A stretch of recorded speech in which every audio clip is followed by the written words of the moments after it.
All right, so I just finished up the 2013 training year as far as live fire range training goes. I just finished up my last classes. I'm here in Peoria, Arizona at the Cowtown Range. These were the first ICE training classes out here. Omari Broussard started off on Saturday with a CFS class. I helped him finish it up on Sunday, and we ran 2 days of advanced pistol handling.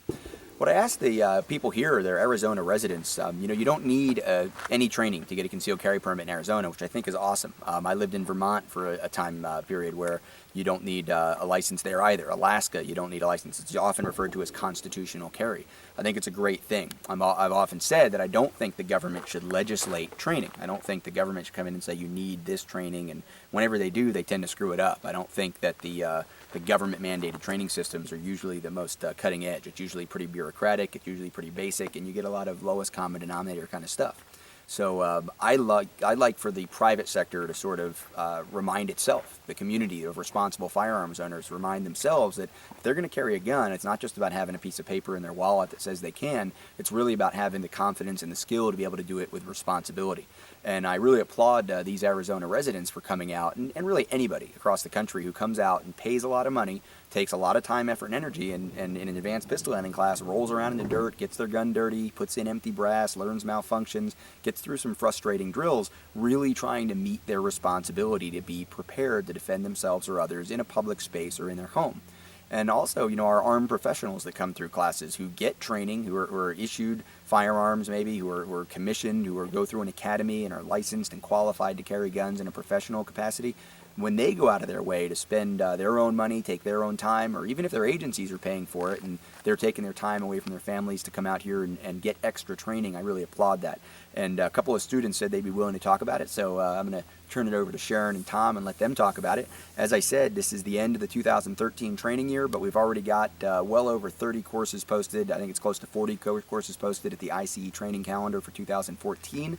I will be back in Arizona, and of course I'll be touring the whole country with the Personal Defense Network training tour starting in March. So look forward to seeing any of you out at a class. As always, hit Facebook or Twitter if you have any questions about this video. Hi, my name is Sharon Hartzell.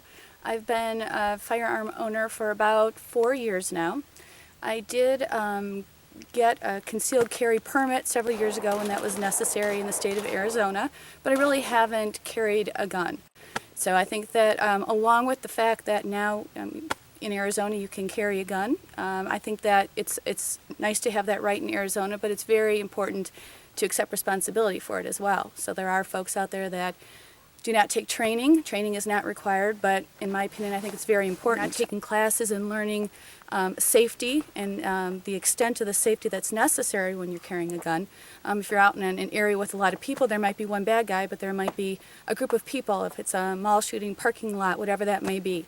Also for home defense, there may be a bad guy in the home, but you may have other family members. So it's important to learn the techniques and the skills that are necessary to use the firearm safely. Also with a particular class that I've taken here today, I think another great thing that I've learned is dealing with and clearing malfunctions in a gun. That's very practical, and before today, the last couple days, I'm not sure I could have handled all the different malfunctions that we've kind of simulated and experienced. So I think that's very important because it's a practical thing that may happen. You may need to be in a situation where you need to get that fixed and protect yourself or your family members. So again, I think with the right to have and carry a firearm in Arizona, I think it's very, very important that folks take that on and understand what the responsibility is when they're doing that. Up!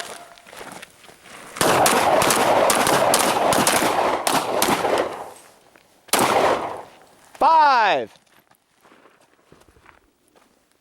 Alright, so my name is Tom. I have been involved with firearms since 2006. I'm a physician by trade. That's kind of my regular day job, but I also work with the police department here in town, and my role really is to provide medical support for their SWAT team when they go out on missions. In that capacity, I've gone through the police agency's academy and the firearms classes that they have, the firearms school they have. I've also gone through the SWAT school that they offer for their SWAT officers.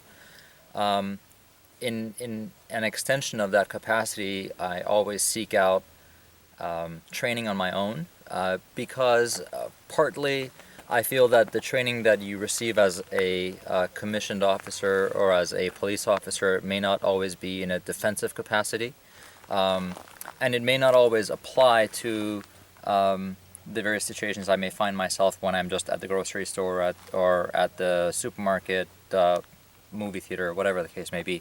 And as an armed citizen, as a responsible armed citizen, I think that it's important for people to receive instruction on how to not just use a gun, but how to use a gun appropriately. I like to think of a gun as something that I would use in a defensive way.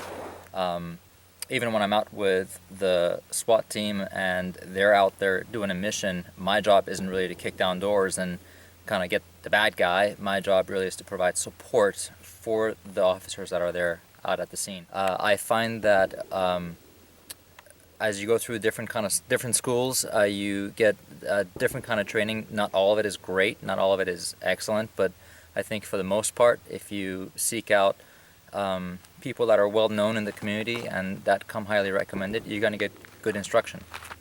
And even at that level, here today, being with Rob, I learned a lot of new techniques and a lot of new things that I hadn't yet learned over the past 6-7 years that I've been active with the police department. So I think there's always value in continuing your education. I think just like anything else, you want to be good at anything, you have to train in that thing. And the moment you become stagnant and you feel that you know everything that there is to know about it is the minute that you're going to stop learning and stop getting better at it.